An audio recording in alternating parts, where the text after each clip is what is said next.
ရန်ကုန်မြို့အင်းစိန်အကျဉ်းထောင်အတွင်းအကျဉ်းချခံထားရသည့်သေဒဏ်ကျနိုင်ငံရေးအကျဉ်းသား9ဦးသည်လွန်ခဲ့သော3လခန့်မှစတင်ကာယနေ့အထိထောင်အာဏာပိုင်များ၏စနစ်တကျရိုက်နှက်ညှဉ်းပန်းမှုကိုနေ့စဉ်နှင့်အမျှခံနေရကြောင်းခိုင်လုံသောထောင်တွင်းသတင်းရင်းမြစ်များထံမှသိရှိရသည်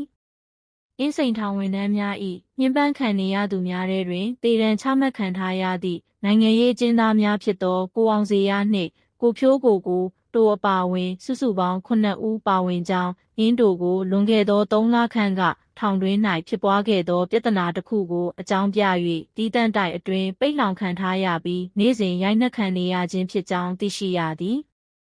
အခြေအနေကတော်တော်လေးဆိုးပါတယ်ရိုက်လို့ဒဏ်ရာပြင်းထန်လာရင်ဆေးရုံပို့လိုက်တက်တာလို့ပြန်ဆင်းလာရင်တိုက်ထဲမှာပြန်ရိုက်လိုက်နဲ့တန်တရားလဲနေတာ3လရှိပြီးသူတို့ရဲ့အသက်အန္တရာယ်ကတကယ်ကိုစိုးရိမ်ရတဲ့အနေအထားမှာရှိနေပါတယ်။ဟုထောင်တွင်သတင်းရင်းမြစ်ကရှင်းပြသည်။ထိုကဲ့သို့နိုင်ငံရေးအကျဉ်းသားများကိုလူမဆန်စွာရိုက်နှက်နှိပ်စက်မှုတွင်ဓာတ်ရိုက်ပါဝင်ပတ်သက်နေသူများမှာအင်းစိန်ထောင်ဝန်ထမ်းတရစ်သူရအောင်နှင့်အင်းကဈေးခိုင်းထားသည့်ရာဇဝတ်အကျဉ်းသားတရုတ်ဆိုသူတို့ဖြစ်ကြောင်းရင်းထောင်ဝန်ထမ်းနှင့်ရာဇဝတ်အကျဉ်းသားများကအာဏာကိုအလွဲသုံးစားလုပ်ကာနိုင်ငံရေးအကျဉ်းသားများကိုပြစ်မှတ်ထားနှိပ်စက်နေခြင်းဖြစ်ကြောင်းသိရှိရသည်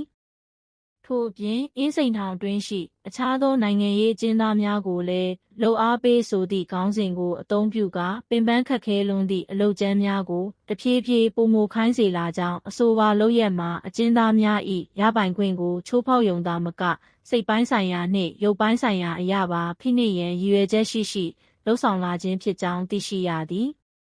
လက်ရှိတွင်အင်းစိန်ထောင်တွင်းရှိနိုင်ငံရေးအကျဉ်းသားများ၏လုံခြုံရေးနှင့်ကျန်းမာရေးအခြေအနေမှာအထူးစိုးရိမ်ရသည့်အခြေအနေတွင်ရှိနေပြီးနိုင်ငံတကာလူ့အခွင့်အရေးအဖွဲ့အစည်းများအနေဖြင့်အနီးကပ်စောင့်ကြည့်ရန်နှင့်အမြန်ဆုံးအရေးယူဆောင်ရွက်ပေးရန်နိုင်ငံရေးအကျဉ်းသားများ၏မိသားစုဝင်များကတိုက်တွန်းပြောဆိုသည်